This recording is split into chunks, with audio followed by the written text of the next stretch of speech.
came out in 2007. Yes, 2007. There's 26 episodes, and it's called Moribito, Guardian of the Spirit. Now, this one, I didn't realize it's based off some novels. It's not really a manga, and there's a series of them. But unfortunately, the anime only follows like the first story. But it's pretty good.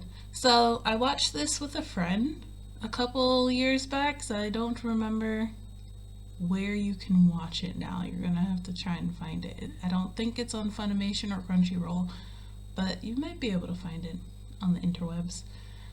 Anyway, so what it's about is there's this female warrior. She works as a bodyguard, and she gets hired by the second empress to protect the prince. Well, the second prince. He's not the crown prince, but still the empress's child, and she doesn't want her child to be assassinated. And the reason people are trying to kill him, specifically his father, of all things, is because they think he's possessed by a demon. He has a spirit in him, and the emperor took the advice of some star readers.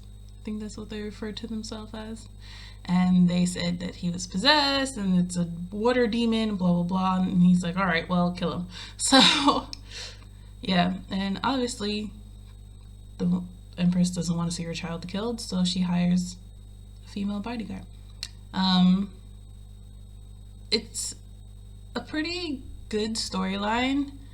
The art is, I wouldn't say it's not ugly, but it's not like gorgeous or anything like that. Well, the landscape is gorgeous, but the characters' designs seem a bit more realistic than what you would see in anime usually. Like, usually they're like really pretty with those like really V face, and it's not really like that in this show. So I'm going to introduce you to some of the key characters, not all of them obviously, because that would take forever, and then I'll be back. Okay, here's the MC, Balsa Yonsa. She's a spear wielder, and she is a bodyguard for hire. She does this job for a specific reason, which you find out a couple episodes into the anime.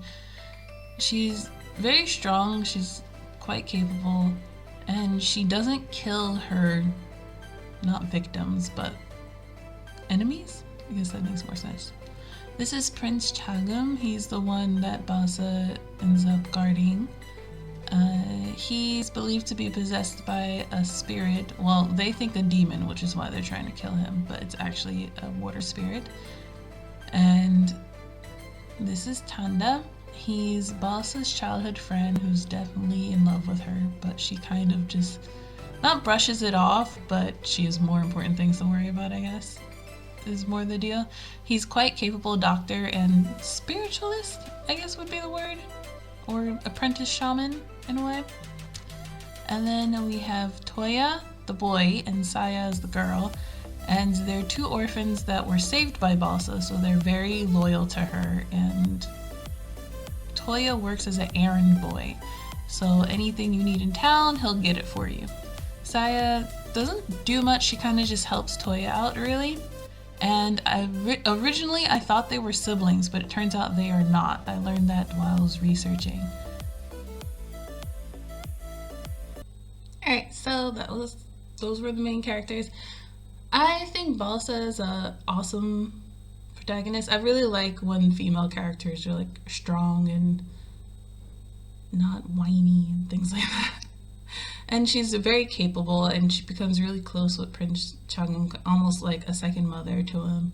And it's interesting watching their journey, and also you kind of learn, I don't know if it's actual Japanese folklore or if they took bits from Japanese folklore and kind of incorporated it into the story, but it's pretty cool how they connect everything, and it shows how things can get misunderstood easily as well. I'm not going to go too into that because that would be a spoiler. Anyway, check it out. Moribito, Guardian of the Spirit. Let me know where you find it, because I would love to watch it again. I actually didn't get to figure out where to find it. I tried Google, but if you find where to watch it, let me know, okay? And I'll see you Wednesday. Bye.